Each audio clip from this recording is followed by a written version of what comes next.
திருவல்லிக்கேணி பெண் பிள்ளை ரகசியம் 45ஆம் ரகசியம். கைச்செம்பை பெற்றேனோ அண்ணாவைப் போலே.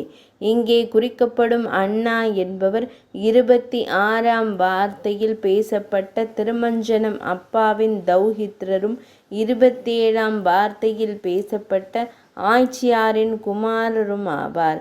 இவரை மணவாள மாமுனிகள் நம் அப்பாச்சியாரண்ணாவோ என்று உகந்து அழைத்ததாக யதீந்திர பிரவண பிரபாவம் கூறும்.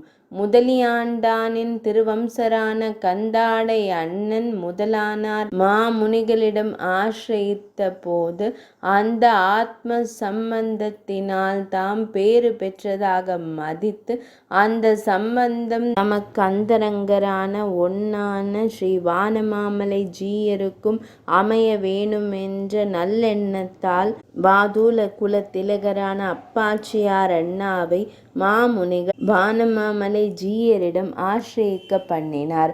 மணவாள மாமுனிகள் காஞ்சிபுரத்திற்கு ஒரு சமயம் யாத்திரையாக எழுந்தருளிய போது அங்கு தர்சன பிரவர்த்தகராக ஒருவரை நியமிக்க வேணுமென அங்குள்ளோர் பலர் வேண்ட மாமுனிகளும் ஸ்ரீ தீர்த்த தேவராஜாத்யதனயாம் பேதி விஸ்ருதா தஸ்யாஸ்தனுஜோ வரதக காஞ்சி நகர பூஷணக.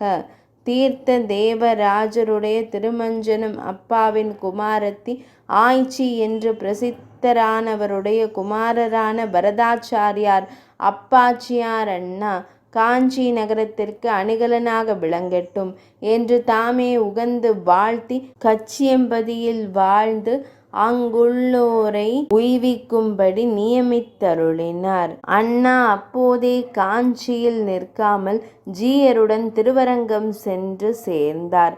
பின்னர் ஜீயர் தமது முன் நியமனத்தை நினைவூட்ட இவர் சுவாமியையும் கோஷ்டியையும் பிரிந்திருப்பது எப்படி என்று மூசிக்க மாமுனிகள் தாம் வெகுநாள் ஆண்ட ஸ்ரீ ராமானுஜன் என்ற தீர்த்த செம்பை பிரசாதித்து நம்மை போன்ற திருமேனிகள் 2 இந்த திரவியத்தை கொண்டு பண்ணி ஒன்றை உமக்கும் மற்றதை உமது ஆச்சாரியருக்காகவும் கொள்ளும் என்று நியமித்தார்.